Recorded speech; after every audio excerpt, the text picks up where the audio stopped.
बिस्मिल्लाहिर्रहमानिर्रहीम। अस्सलाम वालेकुम।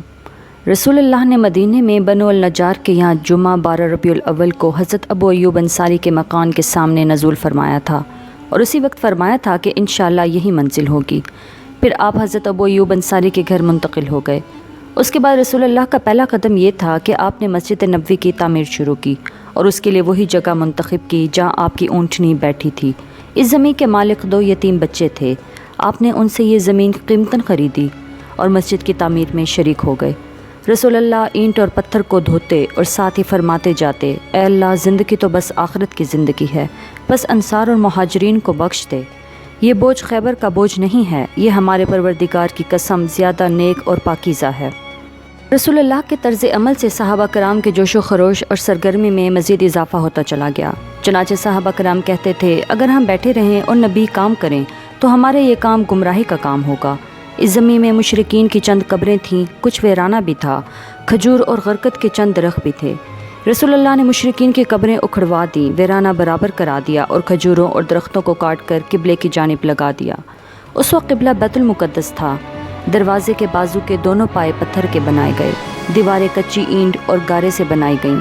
छत पर खजूरों की शाखें और पत्ते डलवा दिए गए और खजूर के तनों के खुम्बे बना दिए गए। ज़मीन पर रेत और छोटी छोटी कंकरियाँ बिछा दी गईं। 3 दरवाजे भी लगाए गए। किबले की दीवार से पिछली दीवार तक 100 हाथ लंबाई थी, चौड़ाई भी इतनी या इससे कुछ कम थी और बुनियाद तकरीबन 3 हाथ गहरी थी। रसूल अल्लाह ने मस्जिद के बाजू में चंद मकानात भी तामीर किए, जिनकी दीवारें कच्ची ईंट की थीं और छतें खजूर के तनों की कड़ियाँ देकर खजूर की शाख और पत्तों से बनाई गई थीं। यही आपकी अज़वाज मुत्तहरात के हिजरे थे। इन हिजरों की तामीर मुकम्मल हो जाने के बाद आप सल्लल्लाहु अलैहि वसल्लम हज़रत अबू अय्यूब अंसारी के मकान से यहीं मुंतकिल हो गए।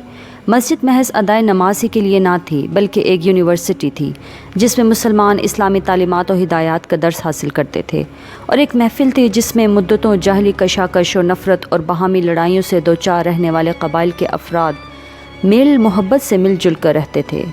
नेज़ ये एक मरकज़ था जहाँ इससे नन्ही सी रियासत का सारा निज़ाम चलाया जाता था और मुख्तलिफ़ किस्म की मुहिमें भी भेजी जाती थीं।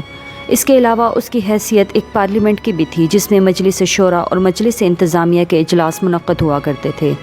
इन सब के साथ साथ ये मस्जिद ही उन फ़ुक़रा मुहाजिरीन की खासी बड़ी तादाद का मस्कन थी, जिनका वहाँ पर कोई ना मकान था, ना माल और ना अहलो अयाल।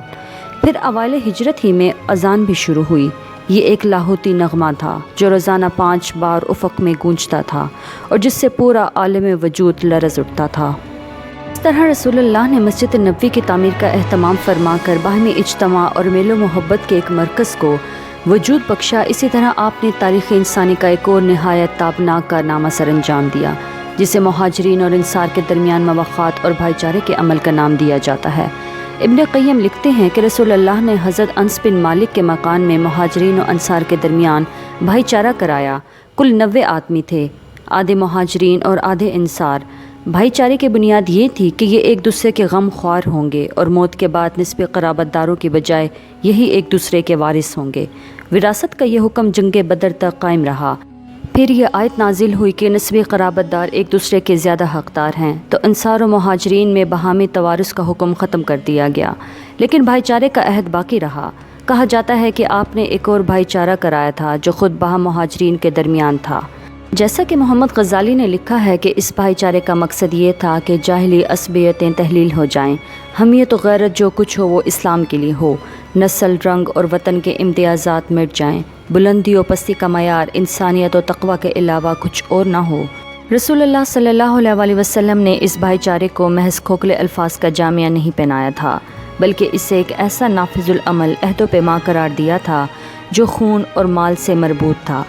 और ये खाली खुली और इस्लामी मुबारकबाद ना थी कि ज़बां पर रवानी के साथ जारी रहे मगर नतीजा कुछ ना हो, बल्कि इस भाईचारे के साथ इस्सार और गमसारी और मोहब्बत के जज्बात भी मखलूत थे। इसलिए रसूलुल्लाह ने माशरे को बड़े नादिर और ताबनाक कारनामों से पुर कर दिया था। दोस्तों, फ़िलहाल के लिए इतना ही। नए वाक़े के साथ जल्द ही आपकी खिदमत में हाजिर होंगी। अपना बहुत ख्याल रखिए। अल्लाह निगहबान।